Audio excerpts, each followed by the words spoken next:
fait, ce n'est que la transmission à chaud des conclusions du dialogue. Nous savons que toutes les femmes n'ont pas pris part, mais nous étions les porte-voix, donc c'était important de revenir vers la base.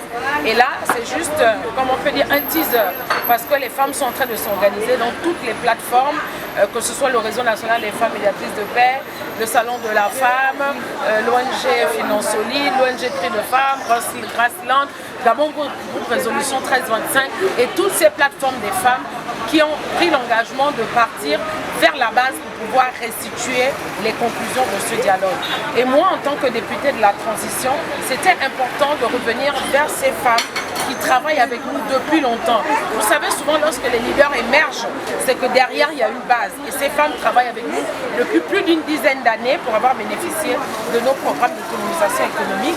Donc nous avions l'obligation de venir leur apporter la nouvelle. C'est un peu la primeur en termes de restitution et surtout recueillir aussi leurs attentes encore dans la mise en œuvre des conclusions du dialogue. Elles sont dans le domaine économique. Quelles sont leurs réelles attentes? Elles entendent parler de la banque de l'entrepreneuriat, elles entendent également parler, nous avons demandé qu'il y ait un fonds pour l'autonomisation économique des femmes. Mais elles, comment elles peuvent exprimer leurs attentes dans le domaine de l'accompagnement, dans la mise en œuvre?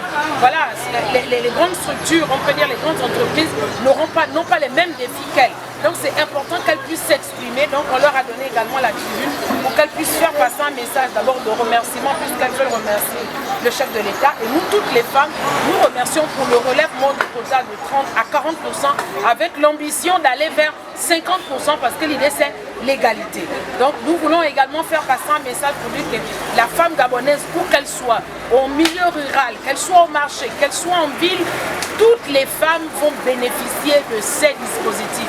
Ce n'est pas réservé à l'élite. Donc c'est un signal fort pour dire que l'inclusion concerne toutes les femmes, quel que soit leur positionnement social. Et nous allons nous déployer sur l'ensemble du territoire jusqu'au tréfonds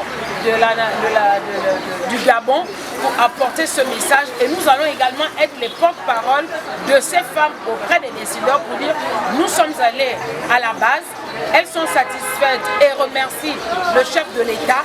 Et voilà ce qu'elles attendent réellement pour que leur quotidien puisse être transformé. Donc vraiment, et la question des familles monoparentales a été également abordée, la question de la pauvreté qui a un visage féminin. Vraiment, nous voulons voir des changements réels, que les droits qu'on a donnés aux femmes soient vécus par toutes les femmes sur l'ensemble du territoire d'abord.